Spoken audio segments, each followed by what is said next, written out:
ಈ ಜಗತ್ತಿನೊಳಗೆ ಕೊನೆ ತನಕ ಬರೋದು ಯಾವುದು ಮಾನವ ಕೊಟ್ಟಿದ್ದು ಹೇಗೆ ಅಂತಂದ್ರೆ ಮನೆತನದೊಳಗೆ ಕಷ್ಟ ಬಂದಾಗ ಮಾನವ ಕೊಟ್ಟಿದ್ದು ಮನೆತನಕ ಮಾತ್ರ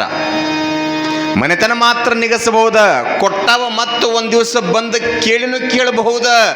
ಅಕಸ್ಮಾತಾಗಿ ಕೊಟ್ಟಾವ ಕೇಳಿದಾಗ ಕೊಡಲಿಲ್ಲ ಅಂದ್ರೆ ಜಗಳನೂ ಕೂಡ ಆಗಬಹುದ. ಯಾಕ ಮಾನವ ಕೊಟ್ಟಿದ್ದು ಮನೆತನಕ ಆದ್ರೆ ಆ ಭಗವಂತ ದೇವರು ಕೊಟ್ಟಿದ್ದು ಕೊನೆ ತನಕ. ಯಾಕ ಇದು ಎಲ್ಲದಕ್ಕೂ ಕೂಡ ಅವನೊಬ್ಬನೇ ಕಾರಣಿಕ. ಒಳ್ಳೇದು ಮಾಡೋನು ಅವನ, ಕೆಟ್ಟದ್ದು ಮಾಡೋನು ಅವನ, ಯಾರ್ಯಾರ ಕೈಯಿಂದ ಏನೇನ ಮಾಡಿಸ್ಬೇಕು ಅನ್ನೋದು ಕೂಡ ಅವ್ನು ಗೊತ್ತೈತೆ. ಇಡೀ ಜಗತ್ತಿಗೆ ಕಾರಣಿಕವಾದಾನ. ನಾವೆಲ್ಲರೂ ಕೂಡ ಹೇಗೆ ಅಂತಂದ್ರೆ ತಾತ್ಕಾಲಿಕವಾಗಿರ್ತಕ್ಕಂಥ ಪಾತ್ರಧಾರಿಗಳು, ಸೂತ್ರಧಾರಿ ಮ್ಯಾಲದಾನ. ಅವ ಹೆಂಗ ಆಡಿಸ್ತಾನ ಹಂಗ ಆಡಕ ಬೇಕ. ನಾವು ಅನ್ಕೊಂಡಂಗ ಆಡುದಲ್ಲ. ಭಗವಂತನ ಇಚ್ಛೆ ಅದ, ಕೈಯಾಗ ಸೂತ್ರ ಹಿಡ್ದಾನ. ಯಾವ್ಯಾವ ಸಮಯದೊಳಗೆ ಯಾರ್ಯಾರನ್ನ ಹೆಂಗ ಬೇಕು ಹಂಗೆ ಆಡಿಸ್ತಾನ. ಕೆಲವೊಬ್ಬರನ್ನ ಬುಗುರಿ ಆಡಿಸ್ದಂಗೆ ಆಡಿಸ್ತಾನ. ಯಾಕ ಎಲ್ಲದಕ್ಕೂ ಕಾರಣಿಕ ಅವ ಅದಾನ. ಕಷ್ಟ ಬರಲಿ ಸುಖ ಬರಲಿ ಏನೇ ಬಂದರೂ ಕೂಡ ಸುಖವಾಗಿ ಬದುಕಬೇಕಂತ ತಿಳ್ಕೊಂಡು ಕರಿತೀವಿ. ಕೆಲವೊಬ್ಬರಿಗೆ ಅದು ಸಹಿತ ಇರಂಗಿಲ್ಲ. ಲಚ್ಚಾಣ ಗ್ರಾಮದೊಳಗೆ ನಾಗಮ್ಮ ತಾಯಿ ಮಾಡಿದ ಹಿಂದಿನ ಜನ್ಮದ ಕರ್ಮನೋ ಏನೋ ಗೊತ್ತಿಲ್ಲ, 3 ಮಂದಿ ಮಕ್ಕಳನ್ನ ಪಡ್ಕೊಂಡಾಳ. ವಿಪರ್ಯಾಸ, ಉಣ್ಣಾಕ ಅನ್ನಿಲ್ಲ ಅಂದ್ರೆ ಬದುಕಬಹುದ, ಕುಡಿಯಾಕ ನೀರಿಲ್ಲಂದ್ರೆ ಹೆಂಗಾದ್ರೂ ಜೀವನ ಮಾಡಬಹುದ, ತೊಡಕ ಬಟ್ಟಿಲ್ಲ ಅಂದ್ರೂ ಕೂಡ ಕಡೆಕ್ಕೆ ಹೊರಗೆ ಬರ್ಲಾರ್ದಂಗೆ ಮನೆಯಾಗಿದ್ದರೆ ಜೀವನ ಸಾಗಿಸ್ಬೋದ. ಆದ್ರೆ ಹೊರಗೆ ಬರ್ಬೇಕು ಅನ್ನಂಗಿತ್ತಂದ್ರೆ ಯಾರಾದರೂ ಹಿಂದೊಬ್ಬರು ಬೆನ್ಗಾವಲು ಬೇಕಂತ. ಗಂಡ ಆಗಿರಲಿ, ಅಪ್ಪ ಆಗಿರಲಿ, ಅವ್ವ ಆಗಿರಲಿ, ಅಣ್ಣ ಆಗಿರಲಿ, ತಮ್ಮ ಆಗಿರಲಿ. ತನ್ನೂರಾಗಿರ್ತಕ್ಕಂಥ ಬಂತನಾಳ. ಆಶ್ಚರ್ಯ ಏನು ಅಂತಂದ್ರೆ ತವ್ರ ಮನೆಯೊಳಗೆ ಎಂಥ ಶಿರಿತನ ಐತಂದ್ರೂ ಕೂಡ ಹೆಣ್ಣಿಗೆ ಶಾಶ್ವತವಾದ ಮನಿ ಗಂಡನ ಮನಿ ಅಂತ ಕರೀತಾರ. ಗಂಡನ ಮನೆಯೊಳಗೆ ಕೆಲವೊಂದು ಇರಬಹುದು, ಕೆಲವೊಂದು ಇರಲಿಕ್ಕಿಲ್ಲ. ಗಂಡನ ಮನೆಯೊಳಗೆ ಭಿಕ್ಷೆ ಬಿಡುವಂಥ ಪರಿಸ್ಥಿತಿ ಬಂತಂದ್ರೂ ಕೂಡ ಹೆಣ್ಣಿಗೆ ಶಾಶ್ವತವಾದ ಮನೆ ಯಾವುದಂದ್ರೆ ಗಂಡನ ಮನೆ ಅಂತ ಕರೀತಾರ. 20, 25, 30 ವರ್ಷ ತವ್ರ ಮನೆ ಆದ್ರೆ 70, 75, 80 ವರ್ಷ ಹೆಣ್ಣಿಗೆ ಶಾಶ್ವತವಾದ ಮನೆ ಗಂಡನ ಮನೆ. ಅವಾಗ ಏನ ಜಗಳ ಬಂದರೂ ಕೂಡ ಗಂಡನ ಮನೆಯನ್ನು ಬಿಟ್ಟು ಹೊಕ್ಕಿದ್ದಿಲ್ಲ. ಯಾಕ ಅಕಸ್ಮಾತಾಗಿ ಸಮಾಜ ಎಷ್ಟು ಮಜೆ ನಿಮ್ಮನ್ನು ನೋಡ್ತದ ಅಂತಂದ್ರೆ, ಭಾಳ ದಿವ್ಸಕ್ಕೆ ಊರಿಗೆ ಬಂದ್ರಿ ಅಂತಂದ್ರೆ ಒಂದು 4 ದಿವಸ ಇದ್ರಂದ್ರೆ ಭಾಳ ಚಂದ ಮಾತಾಡಿಸ್ತಾರೆ. ತಂಗಿ ಯಾವ ಬಂದು ಎಲ್ಲ ಕೇಳ್ತಾರೆ, ಆರೋಗ್ಯ ವಿಚಾರ ಮಾಡ್ತಾರೆ, 4-5 ದಿವಸ ಮಾತಾಡ್ತಾರೆ.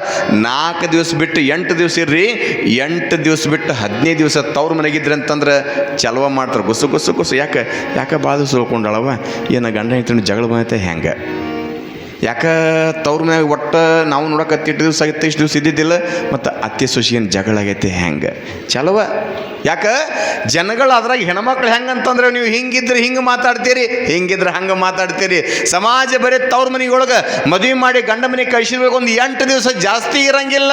ಇದ್ದು ನಿಮಗೆ ತಡ್ಕೊಳಕ್ಕಾಗಿಲ್ಲ, ಸಹಿಸಕ್ಕಾಗಿಲ್ಲ. ಕಾರಣ ಏನು ಅಂತಂದ್ರೆ ಏನೇ ಬರಲಿ, ಗಂಡ ಹೊಡಿಲಿ ಬಡಿಲಿ ಏನೇ ಮಾಡಲಿ, ಹೆಣ್ಣಿಗೆ ಶಾಶ್ವತವಾದ ಮನೆ ಗಂಡ ಮನೆ ಅಂತಾರೆ, ತವ್ರ ಮನೆ ಅಲ್ಲಂತ ಕರೀತಾರ. ಆದರೂ ಕೂಡ ಇಲ್ಲಿ ನಾಗಮ್ಮ ತಾಯಿ ಪರಿಸ್ಥಿತಿ ಏನಾಯ್ತು ಅಂದ್ರೆ ಗಂಡನ ಮನೆಯೊಳಗೆ ಕಾಲೂರಿ ಬದುಕು ಮಾಡಬೇಕಾದ್ರೆ ಹಿಂದಿನ ಜನ್ಮದ ಕರ್ಮದ ಫಲ ಪತಿ ಶಿವನ ಪಾದವನ್ನು ಸೇರ್ಯಾನ. ಯಾವಾಗ ಶಿವನ ಪಾದವನ್ನು ಸೇರಿದಂಥ ಸಮಯದೊಳಗೆ ಇನ್ನು ಯಾರನ್ನ ನಂಬಿ ಬದುಕ ಮಾಡಬೇಕ? ಮನೆಗೆ ಬಹಳ ಪ್ರಮುಖವಾಗಿರ್ತಕ್ಕಂಥ ದೊಡ್ಡದಾಗಿರ್ತಕ್ಕಂಥ ತಲಬಾಗಲಂತ ಕರೀತಾರ, ಮನೆಗೆ ಮೇಟಿ ಅಂತ ಕರೀತಾರ, ಮನೆಗೆ ಅಧಿಪತಿ ಅಂತ ಕರೀತಾರ. ಆ ಮನೆ ಮೇಟಿನ ಹೋತಂದ ಬಳಿಕ ಆ ಮನೆಗೆ ಏನೂ ಕೂಡ ಕಿಮ್ಮತ್ತಿಲ್ಲ ಅಂತ ಕರೀತಾರ. ಹಂಗ ನಂದು ಕೂಡ ಪರಿಸ್ಥಿತಿ ಗಂಡ ಮನೆಯೊಳಗೆ ಆಗಿಬಿಡುತ್ತಲ್ಲಪ್ಪ. ಹೇ ಭಗವಂತ, ಹೇ ಚಿಂತನೀಯ ಮೌನೇಶ, ನನ್ನ ಗಂಡನ ಒಯ್ಯೋದ್ರ ಬದಲಿ ನಾನು ಓದಿದ್ರೆ ಭಾಳ ಚಲೋ ಐತೆ ಅಂತ ತಿಳ್ಕೊಂಡ ಕಣ್ಣೀರನ್ನ ಹಾಕ್ತಾಳೆ ನಾಗಮ್ಮ. ಸಣ್ಣ ಸಣ್ಣ ಸಣ್ಣ ಸಣ್ಣ ಮಕ್ಕಳದಾವ, ಏನು ಮಾಡ್ಬೇಕಂತ ತಿಳ್ಕೊಂಡು ಸಾಯ್ಬೇಕಂತ ಒಮ್ಮೆ ಮನಸ್ಸು ಅಂತೈತಿ. ಮಕ್ಕಳನ್ನು ನೋಡಿ ಬದುಕಬೇಕಂತ ಅನಿಸ್ತೈತಿ. ಯಾಕೆ ಸಮಾಜ ಏನೇ ಅನ್ಲಿ, ಮಕ್ಕಳ ಸಲುವಾಗಿ ಬದುಕು ಮಾಡ್ಬೇಕಂತ ಹೇಳಿ ಊಟ ಹೋಗೋಲ್ದ, ನಿದ್ದೆ ಹತ್ತೋಲ್ದ, ನೀರು ಸಹಿತ ಹೋಗೋಲ್ದ ನಾಗಮ್ಮಳಿಗೆ. ಅಕ್ಕಪಕ್ಕದೆಲ್ಲ ಹೆಣ್ಮಕ್ಳು ಬರ್ತಿದ್ರು, ಸಮಾಧಾನ ಹೇಳ್ತಿದ್ರು. ತಂಗಿ ಯಾಕೆ ಚಿಂತೆ ಮಾಡ್ತೀವ, ಯಾಕೆ ಚಿಂತೆ ಮಾಡ್ತೀಯ? ಭೂಮಿ ಮ್ಯಾಗ ಯಾರು ಕೂಡ ಶಾಶ್ವತ ನಿಲ್ಲಂಗಿಲ್ಲ. ಯಾಕೆ 1000 ವರ್ಷ ಇದ್ರೆ ಸಾವು ತಪ್ಪಂಗಿಲ್ಲಂತ, 100 ವರ್ಷ ಇದ್ರೆ ಬ್ಯಾರೆಗ ತಪ್ಪಂಗಿಲ್ಲಂತ. ಇವತ್ತು ನಿನ್ನ ಗಂಡ, ನಾಳೆ ನಾವು, ನಾಡ್ದಿನೊಬ್ರು ಎಲ್ಲರೂ ಕೂಡ ಒಂದಲ್ಲ ಒಂದು ದಿವಸ ಪ್ರಯಾಣ ಮಾಡುವುದ. ಯಾರು ಕೂಡ ಕುಂತಲ್ಲೇ ಕುಂದ್ರಂಗಿಲ್ಲ, ಯಾರು ಕೂಡ ನಿಂತಲ್ಲೇ ನಿಂದ್ರಂಗಿಲ್ಲ. ಎಲ್ಲರೂ ಕೂಡ ಪ್ರಯಾಣ ಮಾಡಬೇಕ. ಬಸ್ ಹತ್ತೀವಿ ಅಂತಂದ್ರೆ, ಟ್ರೈನ್ ಹತ್ತೀವಿ ಅಂತಂದ್ರೆ, ನಮ್ಮೂರು ಬಂತು ಅಂತಂದ್ರೆ ಇಳಿಯಬೇಕ. ಆ ಟ್ರೈನ್ ಜೊತೆಗೆ ಆ ಬಸ್ ಜೊತೆಗೆ ಹೋದ ಬೇರೆಯವ್ರಿಗೆ ಹೋಗ್ತೀವಿ, ನಾವು ಬೇರೆಯವ್ರಿಗೆ ಹೋಗಂಗಿಲ್ಲ.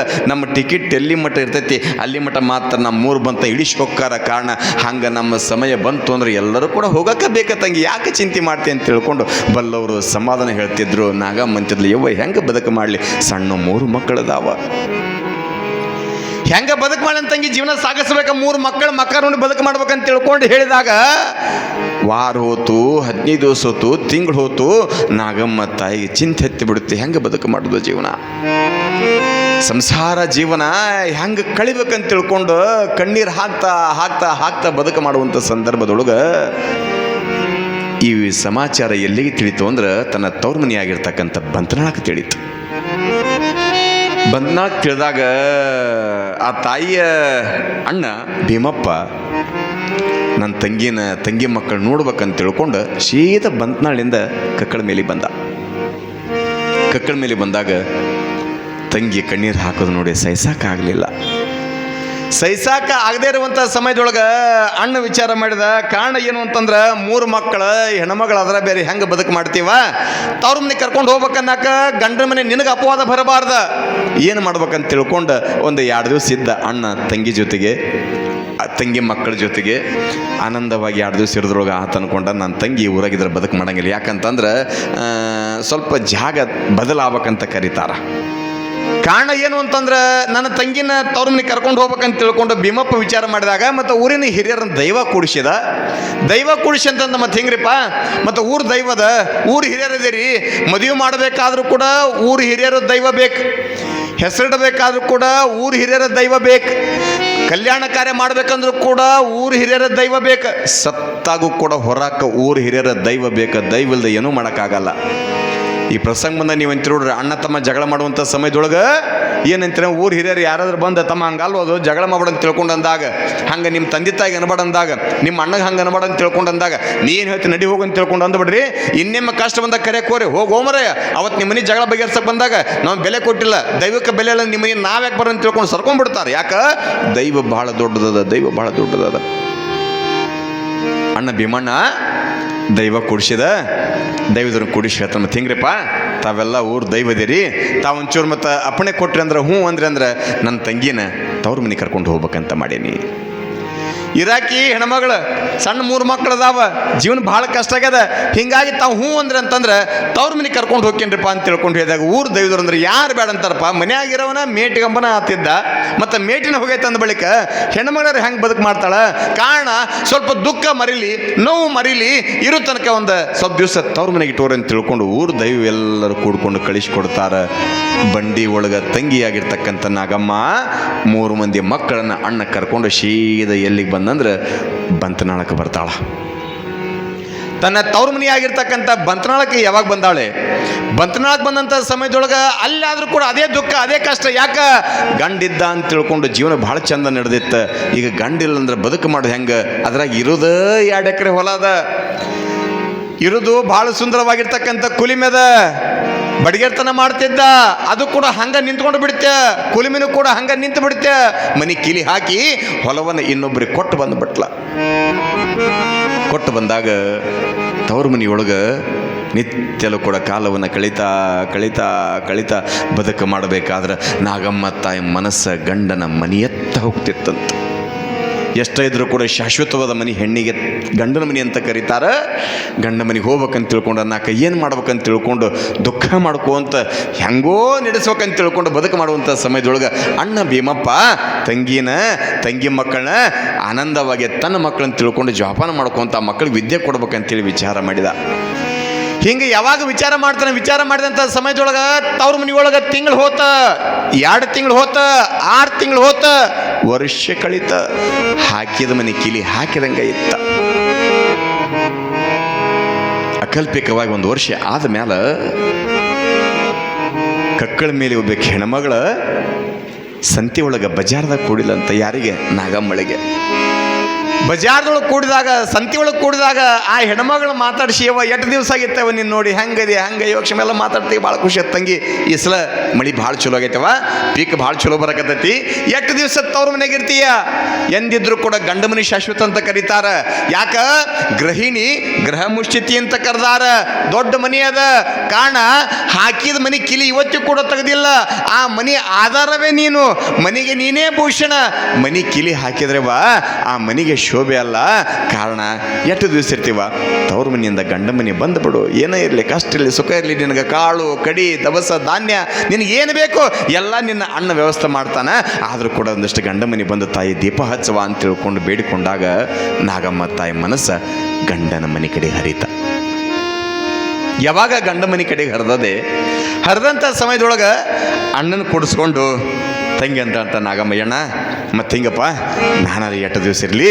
ನಂದೊಂದು ಆಸೆ ಏನು ಅಂತಂದ್ರೆ ನಾನು ಮತ್ತೆ ಇಲ್ಲಿ ಬಂದು ಕುಂತ್ಕೊಂಡ್ಬಿಟ್ಟೆ ಗಂಡ ಮನೆ ಕಿಲಿ ಹಾಕಿದಂಗೆ ಐತಿ ಕುಲ್ಮಿ ಕಿಲಿ ಹಾಕಿದಂಗೆ ಐತಿ ಹೊಲನೂ ಕೂಡ ಅಲ್ಲೇ ಐತಿ ಎಷ್ಟು ದಿವಸ ಕಿಲಿ ಹಾಕೋದೈತಪ್ಪ ಆ ಮನೆ ಭಾಳ ದಿವಸ ಕಿಲಿ ಹಾಕಿದ್ವಿ ಅಂದ್ರೆ ಹೆಗ್ಗಣ ಇಲ್ಲಿ ಎಲ್ಲ ಬಂದು ಮನೆಯೆಲ್ಲ ಕೆಡಿಬಿಡ್ತಾವ ಯಾಕೆ ಇಂದಲ್ಲ ನಾಳೆ ನಿನಗೂ ಕೂಡ ಮಕ್ಕಳದಾವ ನಿನ್ನ ಸ್ವಸ್ಥ್ಯಾರು ಬರೋ ಮಟ್ಟ ಜೋಪಾನ ಮಾಡಿ ಇಲ್ಲಂತಲ್ಲ ಮುಂದೆ ನೀ ಇಲ್ಲದ ಕಾಲಕ್ಕೆ ಈ ಮನೆಗೆ ಇರೋದು ಹೆಂಗೆ ಮುಂದೆ ಬಂದಂಥ ಸುಶಿ ಹೆಂಗೆ ಕಾಣ್ತಾಳೆ ಯಾರಿಗೆ ಗೊತ್ತು ಕಾರಣ ನಾನು ಶಾಶ್ವತವಾದ ಮನೆಯಲ್ಲಿ ಐತಪ್ಪ ನಾ ಹೋಗ್ತೀನಿ ಆಗಾಗ ಹೋಗೋದು ಬರೋದು ಮಾಡ್ತೀನಿ ಅಂದ್ಕೊಳ್ಳಿ ಅಣ್ಣ ಭೀಮಣ್ಣಂದ ಆತು ಹಂಗಾರ ನಿನ್ನ ಮನಸ್ಸು ಹಂಗೆ ಬಯಸೈತೆ ಅಂತಂದ್ರೆ ನಾರು ಯಾಕೆ ಬೇಡನಲ್ಲಿ ತಂಗಿ ನಿನಗೆ ಏನೇ ಕಷ್ಟ ಬರಲಿವ ಏನೇ ಕಷ್ಟ ಬಂದರೂ ಕೂಡ ನಿನ್ನ ಜೊತೆಗೆ ನಿನ್ನ ತವ್ರ ಮನೆ ಐತಿ ನಿನ್ನ ಜೊತೆಗೆ ನಿನ್ನ ಅಣ್ಣದಾನ ಏನು ಬೇಕಾದ ಹೇಳುವ ನಿನಗೆ ಏನೆಲ್ಲ ವ್ಯವಸ್ಥೆ ಮಾಡ್ತೀನಿ ತಿಳ್ಕೊಂಡು ಅಣ್ಣ ಹೇಳಿದಾಗ ಸರಿಪ್ಪ ಹಂಗಾರ ನನ್ನ ಮಕ್ಕಳನ್ನ ಕರ್ಕೊಂಡು ಹೋಗ್ತೀನಿ ಅಂದ್ಕೊಳ್ಳೆ ಭೀಮಣ್ಣಂದ ತಂಗಿ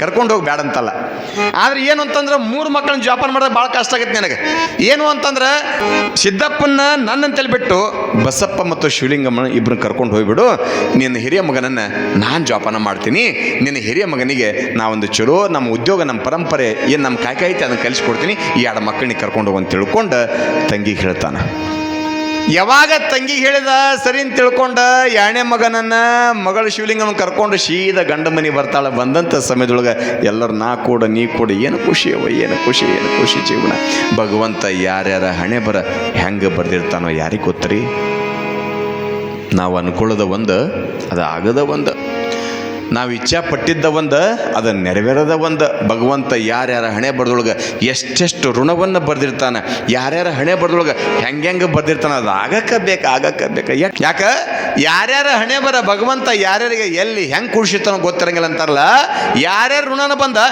ಇಷ್ಟ ಇರ್ಬೇಕಂತ ತಿಳ್ಕೊಂಡು ಭೂಮಿ ಋಣ ಮುಗಿತು ಅಂತಂದ್ರೆ ಯಾರು ಕೂಡ ಭೂಮಿ ಮೇಲೆ ನಿಲ್ಲಂಗಿಲ್ಲ ಆತ ರಾಜ ಮಹಾರಾಜರಿರಬಹುದು ಯೋಗಿಗಳಿರಬಹುದು ತ್ಯಾಗಿಗಳಿರಬಹುದು ಸನ್ಯಾಸಿ ಇರಬಹುದು ಸಂಸಾರಿಕನಾಗಿರಬಹುದು ವೀರನಾಗಿರಬಹುದು ಧೀರನಾಗಿರಬಹುದು ಪ್ರತಿಯೊಂದಕ್ಕೂ ಕೂಡ ಭೂಮಿ ಮ್ಯಾಗ ಇಂತಿಷ್ಟಂತೇಳಿ ಆಯುಷ್ಯ ಸಮಯ ಅದ ಮುಗಿದ ಮ್ಯಾಗ ಎಲ್ಲರೂ ಕೂಡ ಹೊರಲಿಕ್ಕೆ ಬೇಕಾ